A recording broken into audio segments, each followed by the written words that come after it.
దోసకాయ కర్రీ తినాలనిపించినప్పుడు ఇలాగ మీరు దోసకాయతో నాన్ వెజ్ కర్రీ చేసుకోండి, చాలా బాగుంటుంది. మీ దగ్గర ఎండు చేపలు కానీ ఉప్పు చేపలు కానీ ఉంటే చక్కగా ముక్కలు చేసి ఆయిల్లో ఫ్రై చేసుకొని ఒక గిన్నెలో సపరేట్గా పెట్టేసుకోండి. అలా మిగిలిన ఆయిల్లోనే ఒక మీడియం సైజ్ ఉల్లిపాయ 4 పచ్చిమిర్చి కట్ చేసుకొని అందులోనే కొద్ది కరివేపాకు వేసి చక్కగా ఫ్రై చేసుకున్న తర్వాత ఇప్పుడు ఇందులో వేయించుకున్న ఎండు చేపల ముక్కల్ని వేసి మళ్ళీ ఫ్రై చేసుకోండి. అందులోనే 3 పెద్ద సైజు దోసకాయలు ముక్కలుగా చేసి వేసుకొని చక్కగా ఫ్రై చేసుకోండి. అందులోనే 1 టేబుల్ స్పూన్ గల్లుపు వేసుకొని కలిపి మూత పెట్టేసి మగ్గనివ్వండి. ఆయిల్ పైకి తేలిన తర్వాత అందులోనే 1 టీ స్పూన్ వచ్చేసి అల్లం వెల్లుల్లి పేస్ట్ వేసి పచ్చివాసన పోయేంత వరకు ఫ్రై చేసుకోండి. అందులోనే 2 మీడియం సైజ్ టమాటాలు వేసి అది ముక్కలుగా చేసుకొని చక్కగా ఫ్రై చేసుకోండి. మూత పెట్టి ఆయిల్ పైకి తేలేంత వరకు ఉడికించుకున్న తర్వాత ఇప్పుడు కొద్దిగా పసుపు, మీ టేస్ట్కి తగ్గట్టు కారం వేసుకొని చక్కగా కలుపుకొని మూత పెట్టేసి ఉడికించండి.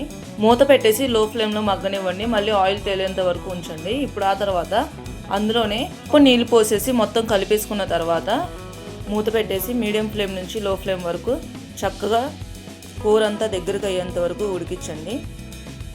ఇప్పుడు మూత తీసి చూస్తే ఆయిల్ మొత్తం పైకి తేలిపోయి ఉంటుంది. ఇప్పుడు ఈ టైంలో కొద్ది కొత్తిమీర వేసి చక్కగా గార్నిష్ చేసుకొని స్టవ్ ఆఫ్ చేసేయండి.